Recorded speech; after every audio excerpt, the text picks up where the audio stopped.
সব বৈষম্যকে ভাঙতে চাই এবং আমি চাই ধানের শীষকে জয়যুক্ত করে শিল্পী এবং অন্যান্য ধর্মাবলী যারা আছে হ্যাঁ এবং গুণী শিল্পীদের মূল্যায়ন করুক এবং প্রত্যেকটা মেয়েকে সম্মান দেওয়া হোক। আকাশে চাঁদ উঠলে দশে মিলে দেখবে, কি বলেন ভাইরা? আকাশে চাঁদ উঠলে ইনশাআল্লাহ দশে মিলে দেখবে।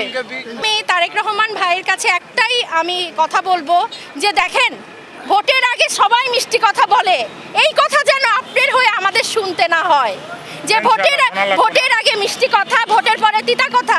আমি চাই ভোটের আগেও মিষ্টি কথা আপনি বলছেন যেভাবে, ভোটের আগেও মিষ্টি মিষ্টি কাজ করুন। যদি দরজা খোলা থাকে বাড়িও ডাকাতি হয়, বিয়ে করা বউ ডাকাতি হয়, সেখানে এত কষ্টের পরে অর্জন করা আমাদের একটা এই যে একটা জাতীয় ভোট, এটা ডাকাতি হওয়ার সম্ভাবনা অবশ্যই আছে। তো যে যার জায়গা থেকে সেন্টার পাহারা দিবেন এবং সবাই মাঠে নামবেন নিজের দলের নেতাকে জেতানোর জন্য, নিজের দলকে জেতানোর জন্য। সবাই দেশটাকে গড়ার চেষ্টা করেন, যাকে দিয়ে কাজ হবে তাকে ভোট দেন। হ্যাঁ, পয়সার বিনিময়ে, ঘুষের বিনিময়ে ভোট দিয়েন না ভাই, এটাই সবার কাছে রিকোয়েস্ট। আপনি যদি ঘুষ দিয়ে সব কিছু হাসিল করতে চান, মনে রাখবেন ঘুষ দিয়ে যারা আসতে চাচ্ছে সারা জীবন তাদেরকে ঘুষ দিয়ে কাজ করাইতে হবে, এটা মনে রাখবেন। আর আমি আমার ফরজ, আমার যেটা কর্তব্য ইসলামিক একজন নারী হিসেবে, ওইটা আমি পালন করছি। আর রাজনীতি বলেন, ভোটের মাঠে বলেন, এটা ইসলামে জায়েজ আছে। অনেকে বলে বোরখা পরে আসছে, ভোট চাইতে আসছে, উনি বোরখা পরে রাজপথে নেমেছে। আসলে দেখেন, আপনারা হাদিস কোরআন ঘাটলে আপনারা বুঝতে পারবেন যে ইসলামে অবশ্যই নারী রাজনীতি আছে। নারী রাজনীতি আছে বলে আজকে আমি রাজনীতিতে নেমেছি। আর বিশেষ করে তারেক রহমান সাহেব অনেক ভালোবাসি, বেগম খালেদা জিয়াকে অনেক ভালোবাসি, বাংলাদেশ জাতীয়তাবাদীকে অনেক ভালোবাসি। ইনশাআল্লাহ আগামীর প্রধানমন্ত্রী, আমাদের আগামীর রাষ্ট্রনায়ক জনাব তারেক রহমান। ইনশাআল্লাহ সবাই মিলে কিসে ভোট দেব? ধানের শীষে। তিল মারো ভাই, তিল মারো। তিল মারো ভাই, তিল মারো। তারেক রহমানের সালাম নিন, ধানের শীষে ভোট দিন ইনশাআল্লাহ। হুমায়রা আছে এবং আমাদের সাথে আছে ঋতু এখানে দীর্ঘদিন যাবৎ কাজ করছে। আমরা একসাথে একটি টিম হয়ে কাজ করছি। আমাদের এখানে 4টি টিম কাজ করছে। আমরা এখানে এসে জনগণের স্বতঃস্ফূর্ত যে একটা ভোটের প্রতি তাদের আগ্রহ, ধানের শীষের প্রতি তাদের আগ্রহ, এটা দেখে আমাদের খুবই ভালো লাগছে এবং আমরা আশা করছি এখানকার মানুষ ধানের শীষকে বিজয়ী করবে এবং একজন জাতীয় নেতা, একজন দেশের একটি দলের প্রধানকে, আমাদের মাননীয় চেয়ারম্যান তারেক জিয়াকে এখানকার মানুষ ধানের শীষের পক্ষে ভোট দিয়ে জয়যুক্ত করবে এবং সেরকমই স্বতঃস্ফূর্ত সারা আমরা পাচ্ছি। দীর্ঘ 17 বছর পর মানুষ ভোট দেওয়ার সুযোগ পাচ্ছে। এই দীর্ঘ ফ্যাসিস্ট 17 বছর এখানকার মানুষ ভোট দিতে পারেনি এবং সবথেকে বেশি আমরা জেনজিকে দেখছি, তারা স্বতঃস্ফূর্তভাবে ভোট চাচ্ছে। এটি আমাদের খুবই ভালো লেগেছে এবং এখানে আমরা কয়েকটি নিম্ন আয়ের মানুষের কাছে গিয়েছি। তারা বলেছে যে আমরা যদি এখানে ধানের শীষ বিজয়ী হয় তাহলে আমরা দেশে কাজ পাবো, দেশে গার্মেন্টস সেক্টরগুলো, শিল্প কারখানাগুলো চালু হবে এটি, এবং আমরা কর্মক্ষম হব। এবং আমাদের মাননীয় চেয়ারম্যান তারেক রহমান তিনি ঘোষণা দিয়েছেন যে তিনি 2 কোটি দক্ষ জনশক্তি তৈরি করবে, প্রায় 300 ট্রেডে এই জনশক্তি তৈরি করবেন, যা পৃথিবীর বিভিন্ন দেশে কাজ করার সুযোগ পাবে দক্ষ জনশক্তি হিসাবে তিনি, এবং দেশকে তিনি এগিয়ে নিয়ে যাবেন বলে আমরা আশা করি। পানির সমস্যা, কিন্তু পানির সমস্যা এবং গ্যাসের সমস্যা। গ্যাস অনেকে আছে, গ্যাস ওঠে না কিন্তু বিল দিতে হয়। এই গরিব মানুষগুলো, এই যে গরিব মানুষের যে দুর্ভোগ, এই এলাকাটাকে তো একদম ম্যাক্সিমামই বস্তির মানুষ, নিম্ন আয়ের মানুষ, অনেক কম পয়সা রুজির মানুষ, মানে শ্রমিকদের এলাকা। এই এলাকায় যদি আমরা একটুখানি এই উন্নয়নের ছোঁয়া দিতে পারি এবং তাদের আবাসনের যে সমস্যা সেইটা যদি আমরা করতে পারি, তাহলে মনে করেন আমরা অনেক এগিয়ে যাবো ইনশাআল্লাহ। ধানের শীষ ভাই, ধানের শীষ আপনি জিয়াউর রহমানের সময় দেখেছেন, ধানের শীষ আসছে দেশের অর্থনৈতিক চালিকা শক্তি।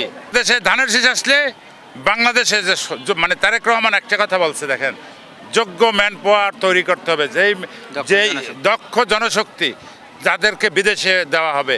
বিদেশে দিলে আমাদের যে রেমিটেন্সটা আছে অনেক গুণ বেড়ে যাবে। 2 কোটি মিনিমাম 2 কোটি, মানে আরো বাড়বে আমি মনে করি। তাহলে আমরা ইনশাল্লাহ অনেক আগাই যাব। ধানের শীষ আসলে বাংলাদেশের উন্নয়নের ছোঁয়া পড়বে। ধানের শীষ আসলে ইনশাল্লাহ এই যে মানুষের যে আবাসন সমস্যা, মানুষের যে ব্যবসা বাণিজ্যের যে অর্থনৈতিক সমস্যা, সবগুলো হবে। আমরা আমরা আমরা আমরা আর কিছু করতে পারবো না। আমরা মানুষের মুখে একটু হাসি ফোটানোর জন্য চেষ্টা করব। দুমুঠো ভাত যেন আমরা খেয়ে বেঁচে থাকতে পারি। বাংলাদেশের মানুষ এখন এমন অবস্থায় আছে, এই যে 17 বছর থেকে আরম্ভ হয়েছে যে দেশের যে নীরব দুর্ভিক্ষ, মানুষের কর্মসংস্থান নেই। আপনি দেখেন যেখানেই যাবেন মানুষের মুখে হাসি নাই। আজ কালকে কি খাবে মানুষ জানে না, সকালে জানে না যে সন্ধ্যার সময় কি নিয়ে বাসায় ফিরবে। মানুষ অনেক মানবতার জীবনযাপন করছে। একটা লুটেরা শক্তি আমাদের দেশের টাকা পয়সা সব লুট করে নিয়ে গেছে। বাংলাদেশের ব্যাংকগুলো খালি। ইনশাল্লাহ নতুনভাবে একটু সময় লাগবে হয়তোবা। আমরা ঘোষণা দিচ্ছি নতুনভাবে নতুন বাংলাদেশ, সুজলা সুফলা শস্য শ্যামলা এবং বাংলাদেশ যে একটা আধুনিক বাংলাদেশ হবে সেইভাবে আমরা আমাদের দল কাজ করবে। এবং আমাদের মহান নেতা তারেক রহমান বিভিন্ন জায়গায়, বিশেষ করে আমাদের ভাষণটাকেও সেদিন বলে গেছে।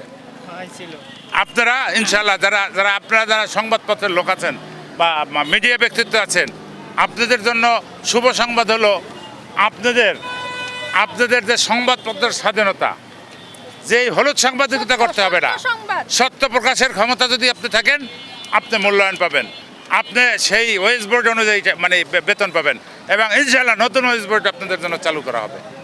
দেখেন আমাকে কেউ টাকাও দেয় নাই, হ্যাঁ, বা বলে নাই যে আমাদের দলের হয়ে টাকা দিচ্ছি তোমরা প্রচারণা করো। আমি নিজে তারেক জিয়াকে ভালোবাসি, আমি ম্যাডাম খালেদা জিয়াকে ভালোবাসি, ছোট থেকেই ভালোবাসি। সে মারা গিয়েছে দেখছেন, ম্যাডামের জন্য সব দল মত নির্বিশেষে কিভাবে জানাজায় শরিক হয়ে তার জন্য সবাই কান্নায় ভেঙে পড়েছে। আমি চাই 17 বছর যেহেতু এই দলটা আসতে পারে নাই, আমরা নতুন জেনারেশন, আমরা শিল্পী, আমাদের যেন দেশের উন্নয়ন হয়, তারেক জিয়াকে একটিবার সুযোগ দেওয়ার জন্য আমি ধানের শীষের হয়ে কাজ করছি। হ্যাঁ, এটা ভালোবাসা থেকে, এটা দেশের কল্যাণের জন্য আমি নিজে থেকে এগিয়ে এসেছি। আমি চাচ্ছি সবাই এগিয়ে আসুন, 12 তারিখে ধানের শীষকে জয়যুক্ত করুন এবং নারী অধিকারকে নিশ্চিত করুন। দেখেন মেয়েদের অধিকার কিন্তু নিশ্চিত হয়নি। বাংলাদেশে মেয়েদের সাথেই বেশি দুঃশাসন, তারপরে বৈষম্য, এগুলো হচ্ছে। আমি চাই আমাকে দেখে অন্য নারীরা এগিয়ে আসুক, নারীরা আরও এগিয়ে যাক, ভালো কাজ করুক। গার্মেন্টস কর্মীরা এবং অনেক খেটে খাওয়া মানুষ আছে ঢাকা শহরে, যারা অনেক মহিলা আছে যারা মানুষের বাসা বাড়িতে কাজ করে, তারাও অনেক সুযোগ সুবিধা থেকে বঞ্চিত। এই জন্য আমাদের যে নেতা আছে, আমাদের যে ভাইয়া তারেক রহমান সাহেব একটি ফ্যামিলি কার্ডের ব্যবস্থা করেছে। মেয়েদেরকে, প্রত্যেকটা ফ্যামিলির নারীদেরকে এই কার্ডটি দেওয়া হবে, সে প্রতিশ্রুতি দিয়েছে। আমি আশা করব আমাদের ধানের শীষ জয়যুক্ত হয়ে মেয়েদের অধিকারকে নিশ্চিত করুক। দেখুন আমি একজন নায়িকা, আমি চলচ্চিত্রকর্মী, আমি নিজে অনেক ছবি থেকে, অনেক আপনার নাটক থেকে বঞ্চিত হয়েছি। কেন আমাকে নেয়নি? কারণ আমি হয়তোবা আগের যে স্বৈরাচার সরকার ছিল তাদেরকে তেল মেখে চলতে পারি নাই। আমার বাবা চাচারা হয়তোবা ধানের শীষকে হয়তো ভোট দিয়েছে, তাই আমিও বৈষম্য শিকার হয়েছি। আমি আগস্টের 5 তারিখে, জুলাইয়ের আগে থেকে আমি ছাত্র আন্দোলন করেছি। আমি প্রাইম এশিয়া ইউনিভার্সিটিতে ল ডিপার্টমেন্টে পড়ছি। শুধু আমি নায়িকাই নই, আমি দেখেছি এফডিসিতেও অনেক স্বৈরাচারী হয়েছে, অনেক বৈষম্য হয়েছে। আমি চাই আমি একজন অ্যাক্ট্রেস হয়ে আমি